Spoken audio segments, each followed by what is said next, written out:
What's up, everybody? Chris here, and I have just finished watching Alita Battle Angel on Blu-ray. So this is a movie that I did not see in theaters. I've been waiting for it to come out digitally or on Blu-ray to check it out.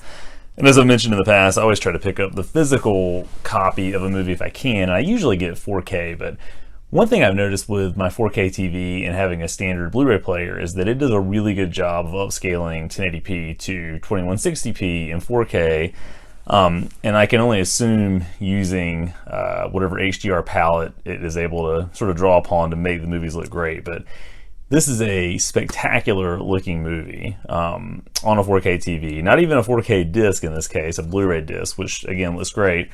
And you know, being a big fan of James Cameron, being a big fan of Robert Rodriguez and the movies he's directed, I had been waiting for that to come out. I didn't get a chance to check it out in theaters, so I just sort of sat back and waited till I could get the physical copy of it. And as far as sci-fi extravaganzas go, as far as sci-fi visuals, a sci-fi experience, this is top notch, and it's one of the best looking movies I've seen in a long time.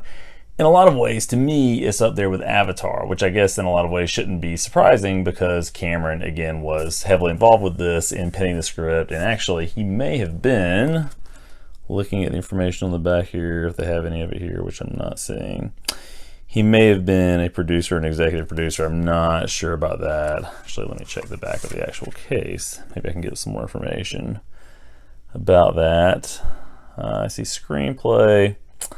Not sure. Yeah, produced by James Cameron. So, of course, he had a heavy hand in that, and it's got that visual style that works well.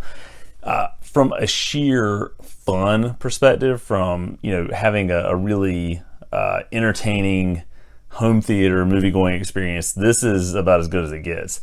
Story-wise, it's really hit or miss, in my opinion. It kind of works in fits and starts. The story follows Alita, who is an elite warrior, and there's some spoiler territory that I'm going into here if you haven't seen the movie, but a warrior who's found on a scrap heap by a doctor who works in cybernetics and trying to augment people who have whether it's a disability or anything else that they need assistance with mechanical parts so they can go about their lives. But Alita is human. She is a cyborg. She has a human brain, but for the most part, her body, the rest of her body, is mechanical. And so as the story unfolds, you find out more about her background and who she really is and was. The year is 2563, something like that, I believe. So it's set in the far future for sure. But it kind of, in a lot of instances, for me, moved into sort of a teen romance territory, kind of a over-the-top futuristic sports movie territory that, again, works in some instances. There are some great scenes in this movie where Alita is engaged in a sport called motorball, I think it is, that makes for some great action sequences.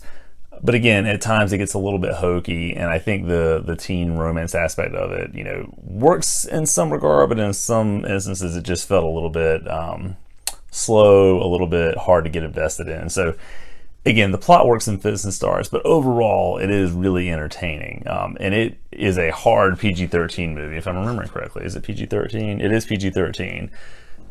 You've got some hard violence and a little bit of language that I am kind of surprised didn't push it into R territory, honestly. But I think because it's science fiction and because it's not straight up blood and guts, that keeps it in PG-13, in the PG-13 arena. So, would I suggest watching it? Definitely. I think it's, if nothing else, worth a rental. Whether you do it from Redbox because you are a disc devotee like I am, or you just rent it digitally because you want to check it out, it's certainly worth that. My guess is that it'll probably be on Netflix or HBO in the not too distant future. But again, it's a great visual experience. So if I had to score the movie, I would score it a 7 out of 10. I think it's a good sci-fi movie. I don't know that it's necessarily great, but it was entertaining. Part of my issue too is I think the ending isn't quite as satisfying for me as I would have hoped it would have been. And I think that they're kind of banking on a sequel being born out of this, and maybe it will be. We'll find out. But again, definitely worth a rental, even if you're looking at it in 1080p, right? I'm saying that as if that's, not sufficient for most people, but it's just a spectacular looking movie and a good time overall. So That's my thoughts on Alita Battle Angel. If you've seen this, let me know what you think. Did you agree with my assessment of it? Do you think it's better, worse, maybe somewhere in the middle? Thanks for watching. If you've seen something great that I need to check out, let me know that, and I'll give it a look and maybe make a video on it. Have a great one.